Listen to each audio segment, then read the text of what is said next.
You guys out there that say I don't give this man his due enough, well, bite your tongue.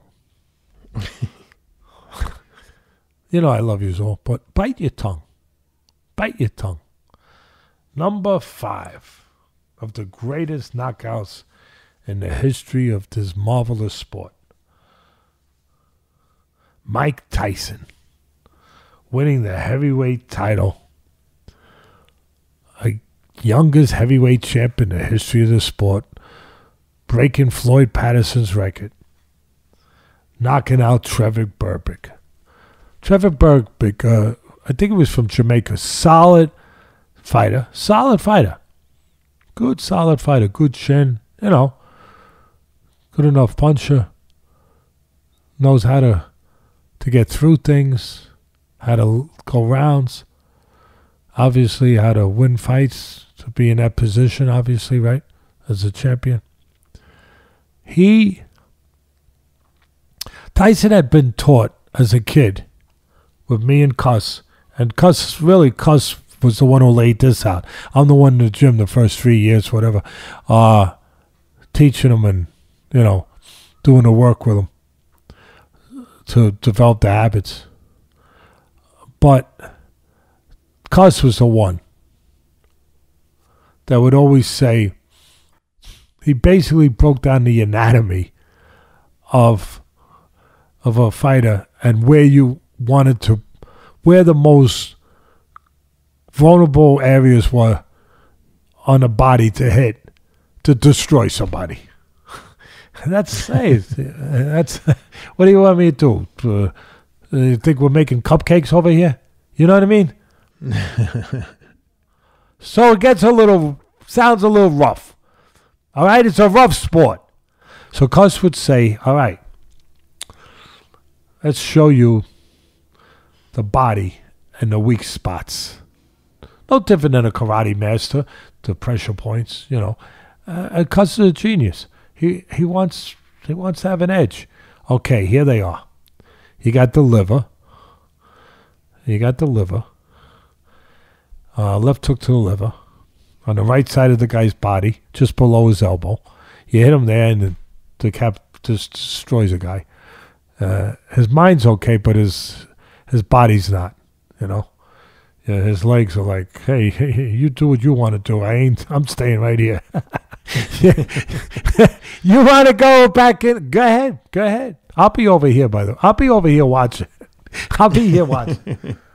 And, you know, for normal people. But some people overcome it. Some people are special because they make themselves special. That's the greatness of this sport. You get a chance to make yourself special. So here you got the liver. You got behind the ear. You hit the guy here, Teddy. Make sure you tell him. And he's telling Tyson too. Because hit him behind the ear. You hit fallopian tube, whatever, I don't know, not that, whatever the name of it, some kind of tube. Fallopian might be the one that women have kids through. I don't know. I might be a little misdirected there. You're thinking of the auditory tubes or the eustachian tube. There it is. Thank you, Ken.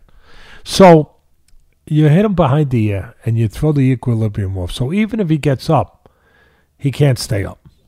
Yeah. Because it's a physical fact. Your equilibrium's going to be screwed up. And then there's the right hand under the heart. I mean, you ready to watch a rerun of Hannibal Lecter? Hannibal the Cannibal? I mean, it sounds like we're doing a rerun of Hannibal. We're doing a prelude into Hannibal Lecter movie, right? But this is what it was, okay? Then, of course, there's the floating rib.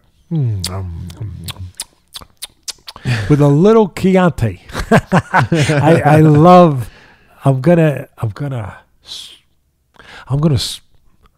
think I'm gonna saute your liver with a little, and have a little Chianti with it. Remember when he... Yeah. Silence of the Lambs. So, and then you had the temple. So, Tyson is taught all these things by the great Cus.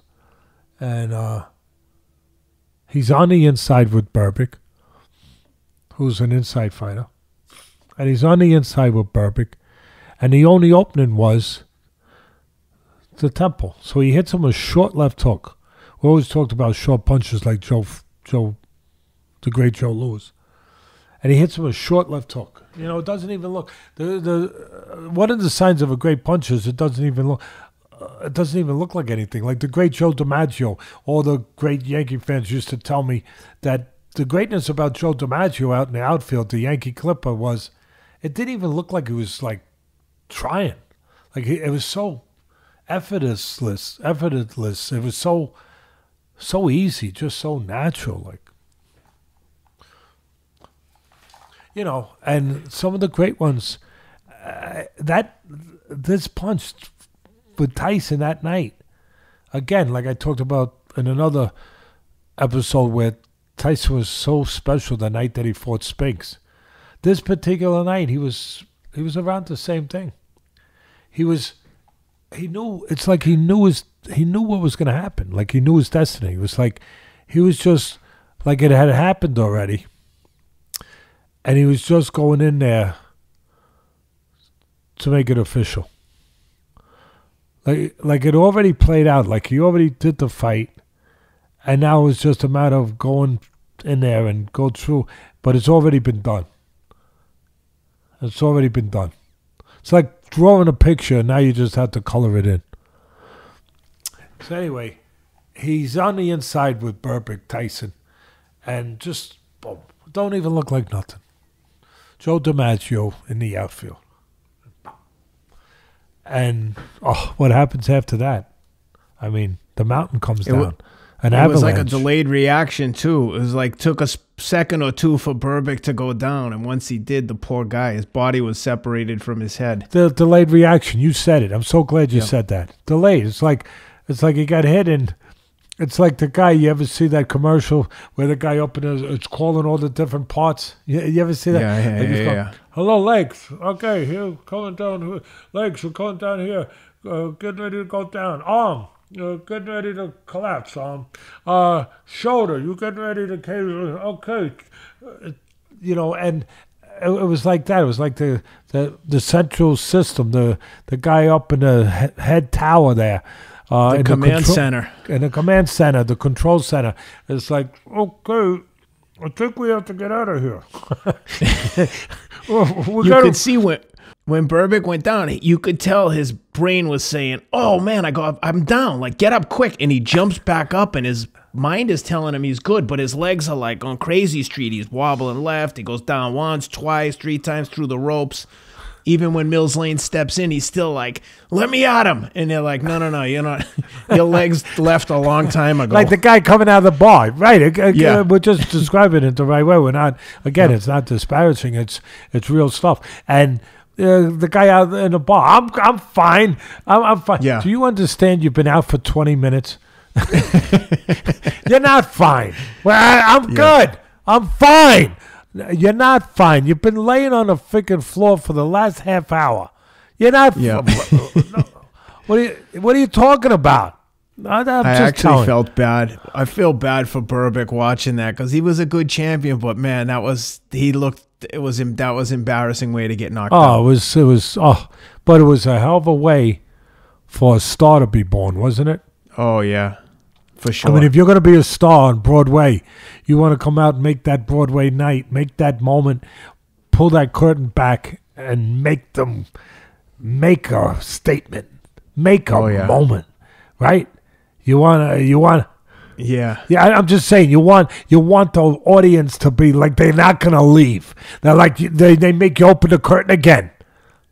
Even before he landed that shot, though, he missed him with a right uppercut that if he hit him, he probably would have been far worse than wobbling around. He would have been out cold. Yeah. A winging right uppercut before he hit him with that short left. But again, it fits in. I'm going to say it. That would have put him out of his misery in some ways. You know what I mean? Oh, yeah. Flopping all over the place.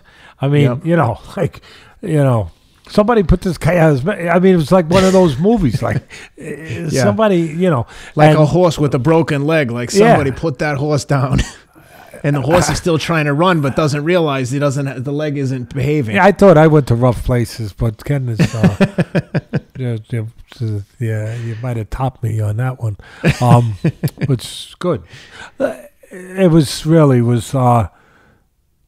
like I said, it was unbelievable. You described it sections, just a mountain coming down in like part of the avalanche. And then you think it's over, and then more and more, and the whole mountain's coming down. The whole mountain's coming down. And it's just, wow.